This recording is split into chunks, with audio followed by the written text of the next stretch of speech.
दिया, चलो हो गया ना। ये प्रश्न है, ठीक है, प्रश्न क्रमांक प्रश्न वाले 3.2 का पहले का चौथा क्वेश्चन, ठीक है। अब इसमें क्या करना है, समीकरण 1 और 2 दी हुई है अपने को, ये इस फॉर्म में दी है, दशमलव रूप में दी है। क्या है, दशमलव रूप में दी हुई है। जरा ध्यान दें ना सभी जन, इधर ही ध्यान देंगे, ठीक है। वीडियो का मतलब ये नहीं कि आप इधर उधर ध्यान देंगे, ध्यान आपको इधर ही देना है, ठीक है। तो किस फॉर्म में बेटा, दशमलव के रूप में। किसमें, दशमलव के रूप में। अब दशमलव अपने को हटाकर एक सही फॉर्म में इसको लिखना है। कैसे लिखेंगे देखते हैं, ठीक है। सारे दशमलव हटाएंगे, दशमलव के बाद कितने अंक दिख रहे हैं, मेरे ख्याल से एक एक अंक दिख रहा है। दिख रहा है कि नहीं दिख रहा है, तो बटे में क्या आ जाएगा, 10 आ जाएगा। क्या आ जाएगा, 10। तो हम पहले इसको लिख लेते हैं ना, 0.2x है ना, 0.2x धन 0.3y बराबर 1.3। सारे क्या करें हम, पॉइंट हटाकर क्या लगा देंगे, 10। पॉइंट हटाकर क्या लगा देंगे, 10। पॉइंट हटाकर क्या लगा देंगे, 10, क्योंकि दशमलव के बाद एक ही अंक है, ठीक है। एक अंक है तो नीचे क्या लगाते हैं, एक जीरो, ठीक है, एक के बाद। क्लियर हो गया। अब यहाँ पर एलसीएम कितना आ जाएगा बेटा, 10 आ जाएगा। 10 आ जाएगा कि नहीं आएगा ना। अब मेरे को बताओ ये कितना बचा, 2x, ये कितना बचा, 3y बराबर इधर कितना है, 13/10। सही है। अब ये भाग में इधर जाके क्या होगा बेटा, गुणा में होगा, तो कितना आ जाएगा, 2x धन 3y बराबर 13/10 गुणा क्या आ जाएगा, 10। 10 से 10 मर गया, कितना बचा बेटा, 2x धन 3y बराबर कितना, 13। ये समीकरण क्या आ गई, एक। बात समझ में आ गई। अब कहाँ चले बेटा, दूसरी समीकरण पर, इस पे चलते हैं ना। तथा क्या दिया हुआ था आपको, दिया हुआ था 0.4 धन 0.5y धन बराबर कितना, 2.3। 2.3 पॉइंट हटाएंगे बेटा कितनी जीरो लगेगी, एक। पॉइंट हटाएंगे कितनी जीरो लगेगी, एक के बाद एक। यहाँ पर भी कितनी लगेगी, एक।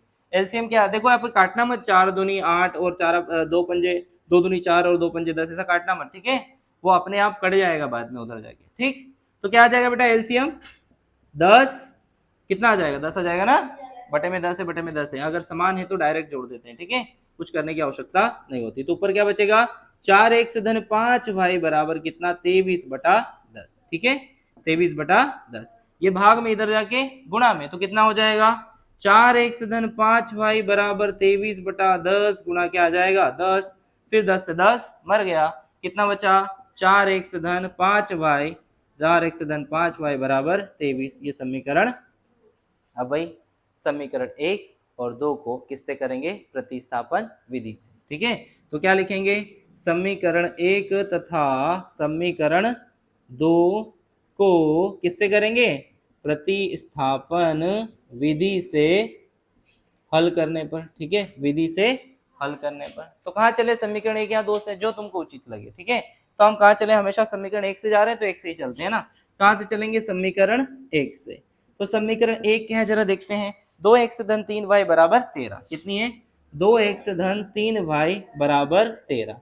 हमेशा हम x का मान निकालते तो x का मान ही निकाले, ठीक है। हम y का भी मान निकाल सकते हैं, यहाँ से कोई समस्या नहीं है, ठीक है। पर x का चलते आ रहा तो उसी तरीके से चलने दो, ठीक है। 2x बराबर कितना आ जाएगा, 13। ये धन का उधर जाके क्या हो जाएगा बेटा, ऋण का। क्या हो जाएगा, ऋण का। आ रही बात समझ में। अब ये 2 गुणा में इधर जाके क्या हो जाएगा बेटा, भाग में, तो 13 माइनस 3y बटे कितना आ जाएगा, 2। इसको क्या दे देंगे बेटा, समीकरण 3। अब कहाँ से निकाला था अपन ने, 1 से निकाला था, तो 1 को क्या कर दे हम, छोड़ देते हैं। क्या कर देते हैं, छोड़ देते हैं। तो x का मान कहाँ डालेंगे, अब समीकरण 2 में। काय में डालेंगे, समीकरण 2 में। तो समीकरण 2 में किसका डालेंगे, x का मान रखने पर। बात समझ में आ गई, रखने पर। क्लियर हो गया। समीकरण 2 क्या है देखते जरा, 4x कितना है, 4x धन 5y बराबर कितना, 23 है। कितना है, 23 है।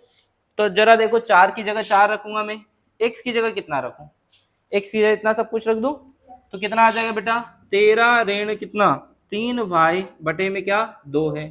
धन क्या है, 5y बराबर कितना, 23। सही है, बात समझ में आ गई। देखो x की जगह पूरा रखना था, इतना पूरा, ठीक है।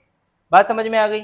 अब ये 2 एकम 2, 2 दुआ कितना हो जाएगा, 4, ठीक है, कट जाएगा गुणा में, और ये क्या है, भाग में, दोनों आपस में क्या हो जाएंगे, कट जाएंगे। 2 एकम 2, 2 दुआ 4, 2 का अंदर क्या हो जाएगा, गुणा।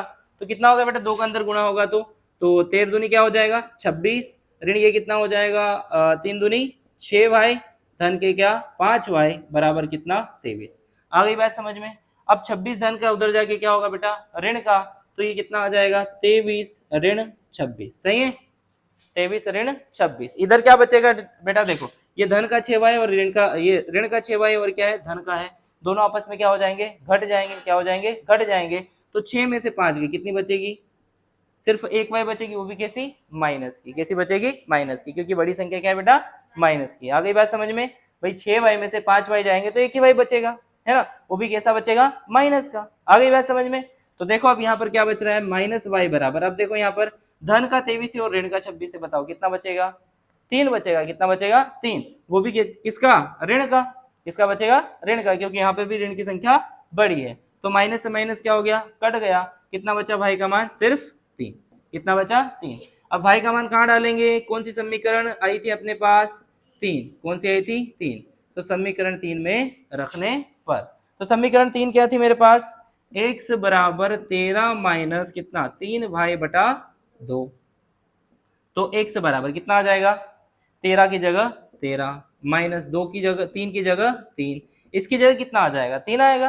कितना आएगा, 3, क्योंकि भाई का मान कितना निकाल के लाए थे, 3। बात समझ में आ गई। बटे में क्या आ जाएगा, 2। अब जरा देखो कि 3 तीवा क्या हो जाएगा बेटा, 9 हो जाएगा। तो 13 माइनस क्या हो जाएगा, 9, बटे में क्या आ जाएगा, 2।